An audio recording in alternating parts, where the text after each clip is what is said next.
இயக்குனர் எஜே சூர்யா ஒரு பக்கம் இயக்குனர், நடிகர், தயாரிப்பாளர் இப்படி பல அவதாரங்கள் எடுத்திருந்தாலும் கூட இப்போ நடிகராக மிகப்பெரிய அளவில் உச்சம் தொட்டிருக்காரு. ஸோ அவரை கையில் பிடிக்கிறதே பெரிய விஷயம் சொல்கிற அளவுக்கு தமிழ், தெலுங்கு, மற்ற லாங்குவேஜ் முதற்கொண்டு வில்லன் கேரக்டர் முதற்கொண்டு ஹீரோ கேரக்டர் கொண்டு எல்லாமே பண்ணிட்டு இருக்காரு. ஸோ அந்த அளவுக்கு பிஸி.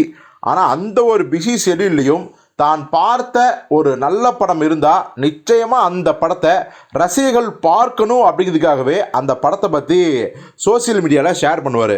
இப்போவும் பார்த்தீங்கன்னா அப்படி ஒரு படத்தை பற்றி தான் ரொம்பவே மிரண்டு போய் ஷேர் பண்ணிக்காரு. அது என்ன படம்னா, நம்ம தனுஷ் அவர்களை எழுதி இயக்கியிருக்கிற நிலவுக்கு என்மேல் என்னடி கோபம் அப்படிங்கிற படம் தான். இப்போது இந்த படத்தை பார்க்கறதுக்காக தான் நம்ம தனுஷ் அவர்கள் எஜே சூர்யாவை கூப்பிட்டுருக்காரு. இந்த படம் வர February 21 ரிலீஸ் ஆக போகுது. இந்த படத்தை பார்த்த எஜே சூர்யா இந்த படத்தை பற்றி என்ன சொல்லியிருக்காரு அப்படின்னா, அதாவது சார், இந்த படம் ஒரு பொழுதுபோக்கு படம் அப்படிங்கிற துளி மாற்று கருத்தும் கிடையாது. ஆனால் அதே சமயம் உணர்ச்சிகரமான ரொம்ப தனித்துவமான படமாக இருக்குது. அதுவும் ராயன்கிற ஒரு பக்கா கமர்ஷியல் படத்துக்கு அப்புறம், மாசான படத்துக்கு அப்புறம் இவ்வளவு பிஸியான ஷெட்யூலில் கூட உங்களால் இப்படி ஒரு படத்தை டைரக்ஷன் பண்ண முடிஞ்சது எப்படி தனுஷ் சார் அப்படின்னு கேள்வி கேட்டிருக்காரு.